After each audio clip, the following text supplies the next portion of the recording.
Just us. Just us. The Golden State Warriors returned to Chase Stadium on Monday to take on the Utah Jazz, and we were in attendance, and wouldn't you know it, we finally got a win. We're 6-1 at home, Yes.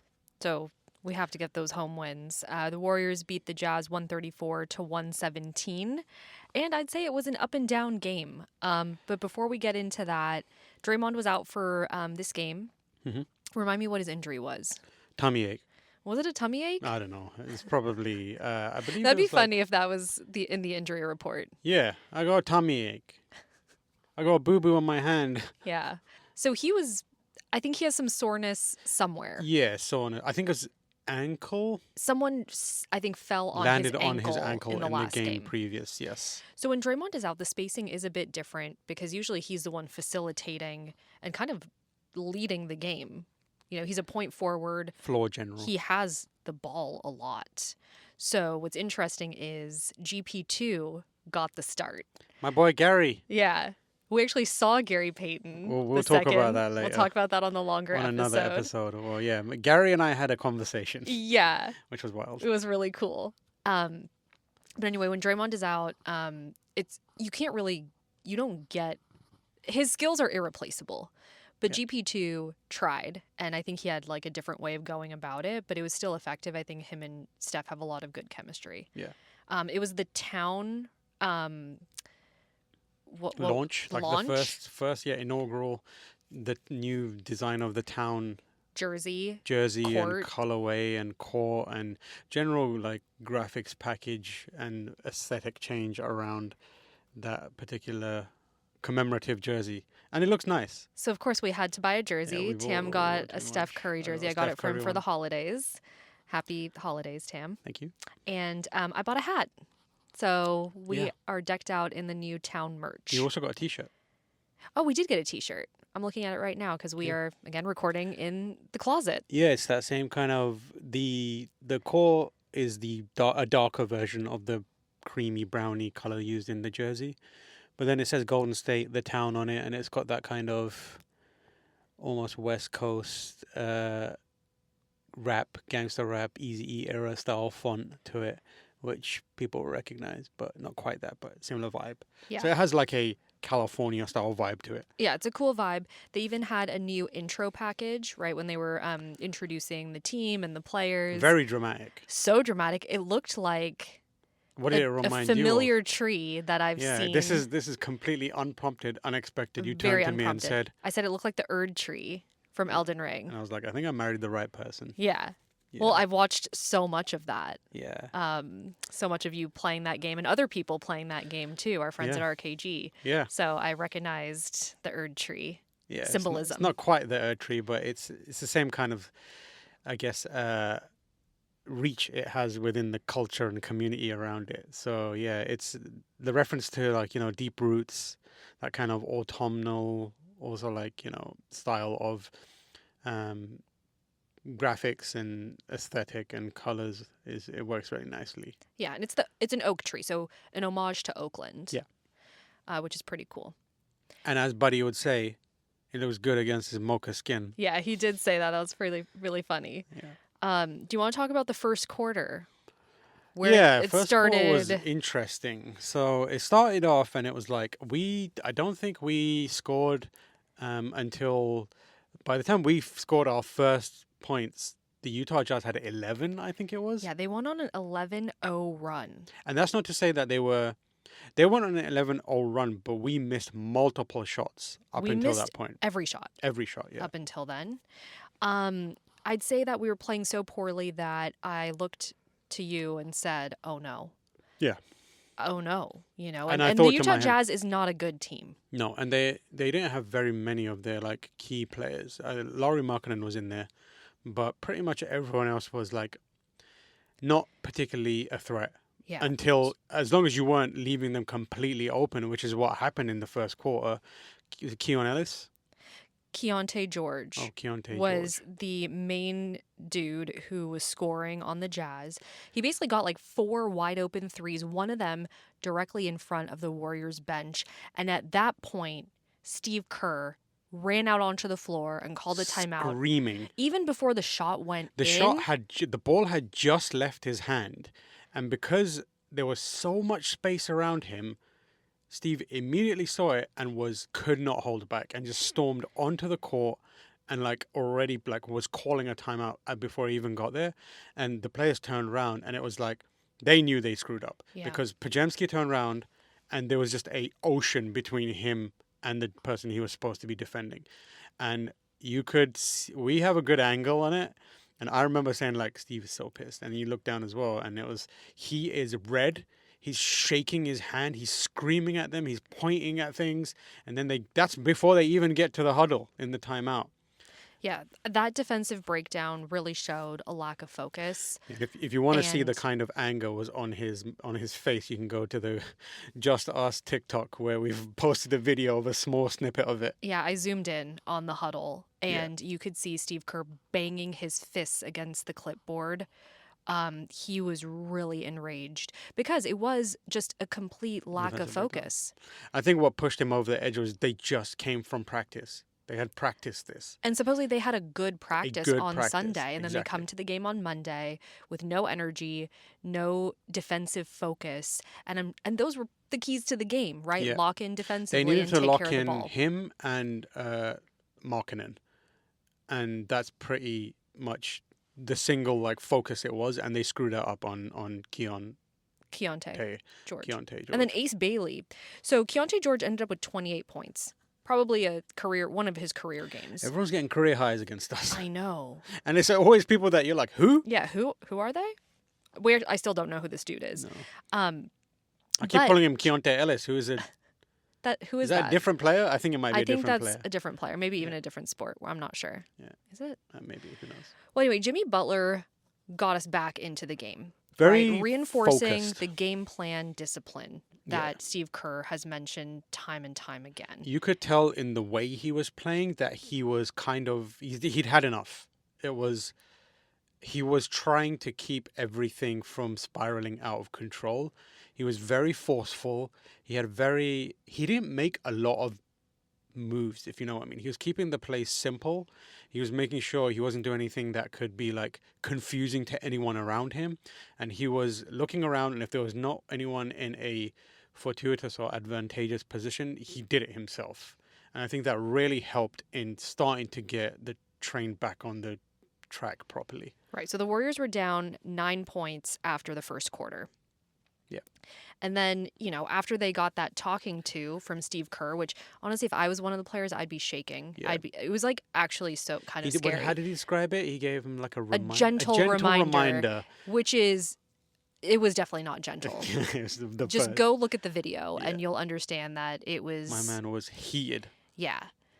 If Fireworks? it was a more serious game, he's broken clipboards before, he looked like he was on the verge. The thing that's genuinely worrying about it is that level of anger and outburst in a just not even a play-in game, a random game against the Utah Jazz. I looked at it and I was like, oh, The God. Warriors needed it though. So Yeah. to open the second quarter, the Warriors went on a 21-0 run. It worked. And it worked. 18 of those points were while Steph was on the bench. You love to see it. Love that. So the role players stepped up. What I think was the difference maker, Pat Spencer played point guard to start the second quarter. Yes. He really reset the team. He changed the game, got the energy going in the right direction. He implemented it was like rhythm, and flow it was a bit more. It was him. I think GP2 was also, I think there was a layup that GP2 got that kind of shifted the tone of the game and the momentum of the game firmly in the Warriors' favor. And then that's when the unexpected role players or who are bench players that have something to them, an X factor that doesn't get used, came in and kind of turned it around. So Pat Spencer came in and Pat is always just locked the hell He in. is so serious. He wants crazy. to win a championship. And he is clearly a very nice, quiet, kind of goofball type person. But when he's playing basketball, you can tell he's deadly serious. The intensity wants to he compete. has. Every pass, I was going to mention this to you yesterday, but every pass he makes is with such intention and force. Yeah. Imagine catching that ball. I feel better if you asked me who do you want to do a cross-court pass, Steph Curry or Pat Spencer, I would probably go Pat Spencer right now. Whoa. Because I've seen Steph just botch passes lately far too many times. More times than, obviously, he's doing more passes than Pat Spencer is. But whenever Pat did a bullet pass during the game yesterday that went past another opposing team player into the hands of a teammate. And I was like, that is a crazy pass. It was like, I think it was through one of their defenders' hands. Like by the time his hands got up, the ball had like gone over his head, which was an insane pass. And just as a reminder, we have to say it. Pat Spencer used to play lacrosse. It's always mentioned. He knows played what he's Division doing. One. Yeah. He's a lacrosse like champion. He recently met National that guy who champion. makes fun of him for looking like an office worker, Yeah. which I love because Love the that. first time we saw Pat Spencer, what did I say? He looks like a Walmart employee. Yeah. And he really does. And there's a guy who's been doing like memes off of him. Like he's got this character, which is Pat Spencer, who is a basketball player, but has a second career as like an office worker. As like a sales Assistant dude. Yeah. Yeah. And Pat Spencer met him and then kind of did the skit with him where he was coming off the court and then took a very generic like sales phone call, which was like that. You know what? That's a good guy. We That's a love good Pat player as Spencer. well, yeah. He's great. So really the second quarter is what turned it around. QP got involved. Buddy had an amazing game. So that's when his run started. Before we move on from QP, I think he was another change factor where because initially the threes were very, very inconsistent. Then I think he hit two of them in a row, basically.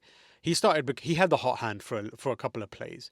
And I think that really helped. That's when Buddy put one in as well. And that's where it started to really like the ball got rolling. And you're right, Buddy finally had a good game. Finally. He was 4 of 8 from 3, 8 of 13 overall, and ended up with 20 points. So he was one of the leading scorers, or he was the second leading scorer after Steph, who had 31. It didn't feel like we were taking a commanding lead, and it also didn't feel like we were playing very well. But when you looked at the score, after a certain point, you could see that, they've got a 10-point lead. We've got a 10-point lead. Yeah, so the Warriors were up 67-55 entering halftime. Moody made a buzzer-beating layup right at the end of the second quarter, which helped us heading into halftime.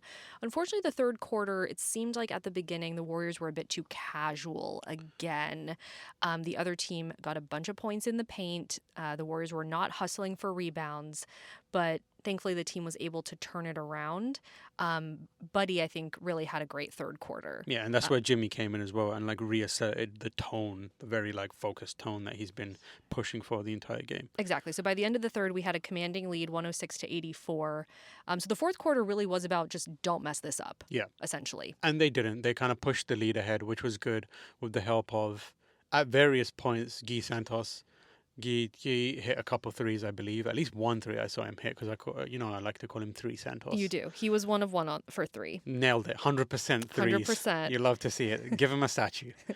And then the other person who didn't play much but had a welcome and impactful presence for the little time he was TJD. He popped up and behaved like a center should behave. Yeah, the lob game, like he's the main lob threat on the team. So he hasn't been for a while though. But that's like what I really like about his game is that you could just throw the ball and he'll catch it and dunk it. So Jimmy has been facilitating a lot of those lobs to him. There were a couple plays where the defense thwarted the attempts, but I think he got like at least 2 lobs. Yeah, and he made his 1,000th career point Mm-hmm. as a professional NBA player. Which is a huge deal. Yeah. That's great. What I also really liked about this game is that we only had 10 turnovers. Yeah. So that was a key focus for the team, is taking care of the ball. That's what Steve says. When they have less turnovers than the competitor, they usually win. Yeah. Like a significant number of those games are wins when they can keep the turnovers under control. Yeah. So 8 players on our team made a 3 during the game. So I think offensively there was a bit of flow that we sorely needed. Yeah. Right. That was the problem in the last 3 losses, was there just wasn't much of a flow. I think that practice on Sunday certainly helped. And I think Gary Payton had a huge impact on the game with the pick and roll options with him and Steph, the dribble handoffs, also known as DHOs. So overall, I think it was a good team effort. It'll be nice to have Draymond hopefully back. I think he's questionable for the game on Wednesday versus the Rockets. I think he'll be there. I would hope so. It's a competitive game, so I assume he wants to be there. It is the Rockets, and KD isn't playing, unfortunately. He's missing the next 2 games, I think, or he might have missed one and is missing another one due to a family issue. Hope everything's okay Yeah, over prayers there. up. I think the big takeaway from this game was, a lot of people keep saying Steph needs help, get Steph help, and it's been frustrating because the squad that's built around him is capable of giving him help, but haven't been because of their own performance, the spotty performance. This was a game where it felt like that Steph had help, and you can see it in the scoring, both the final score and also the individual player scores.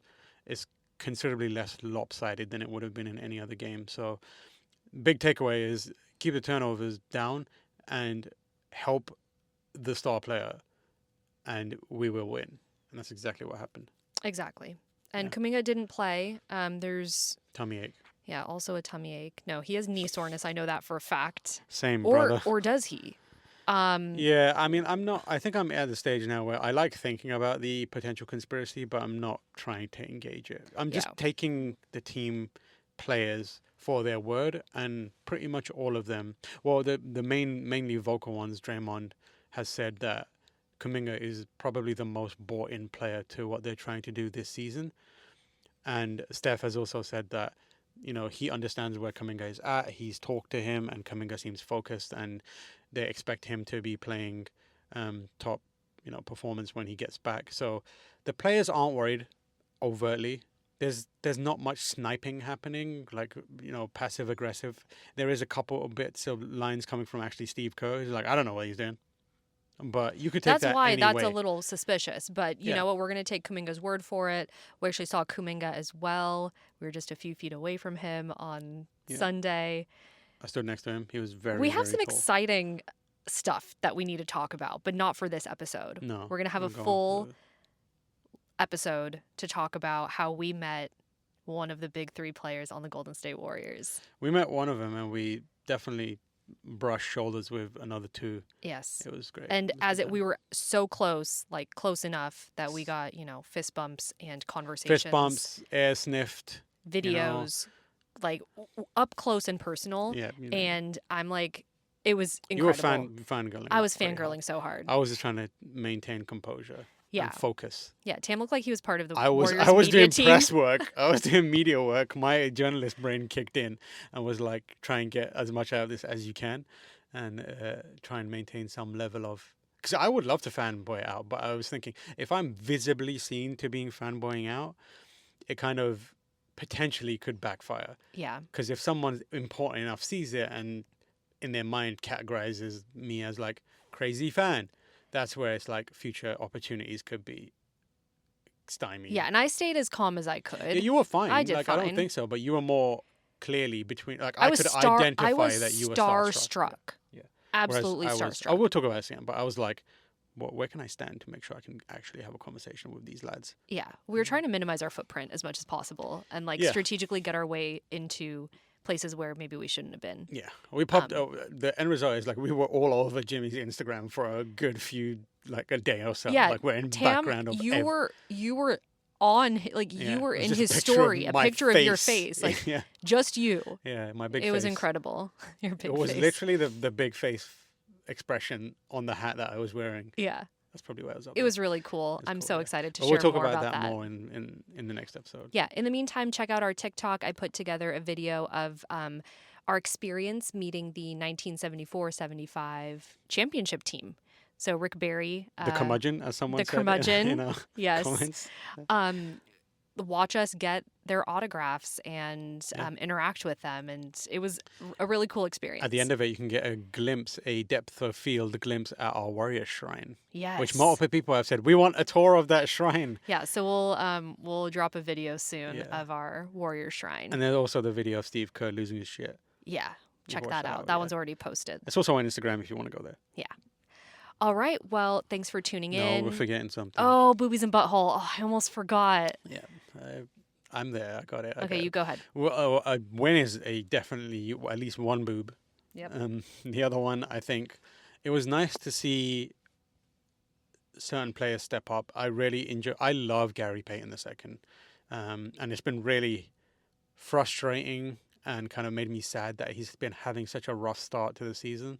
But this was a game where he facilitated and helped and showed up, and he was more like the Gary Payton I know, which is being a menace under the hoop, just people losing track of him because he's so quick, and just appearing out of nowhere to like pass the ball. He did a behind the back pass to was it TJD, I think, that was running behind him, and it was awesome.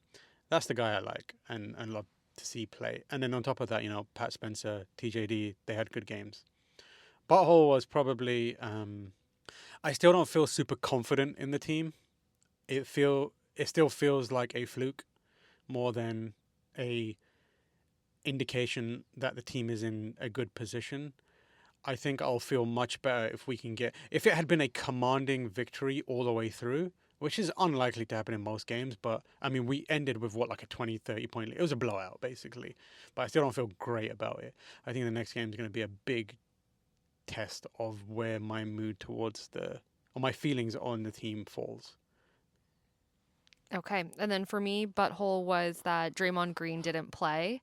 I love seeing him on the court. He's the enforcer and just brings so much value to the game. Especially in a game where Nurkic is there. I 'Cause know. you I know really he would have wanted to see uppercutted that. him right Oh, immediately straight. Nurkic was a non-entity in that game. exactly. Boobies for me. I'd say one player we didn't talk about, and I loved his game last night, was Will Richard. Oh, what a guy. Such a good game. And he was plus 29, the highest plus minus of anyone on the team. Yeah, there's a He was special. if you go to the Just Us Instagram page, you can see a video I took of him shooting was it a three-pointer three-pointer. from the sideline? It was a corner three. Corner three in slow motion, and you can see him. He's got a very superstar kind of like pose where he like shoots it, and then one of his arms is still in the air, other one is swinging, and he's like turning, and he knows it's going in, and then he stops and it like carries on. It's such a good moment. He had an incredible game. I really love Will Richard. Okay, so that's it for us. Thanks for tuning in. We'll see you on Wednesday, the game versus the Rockets. Just us on three. 1, 2, 3. Just us.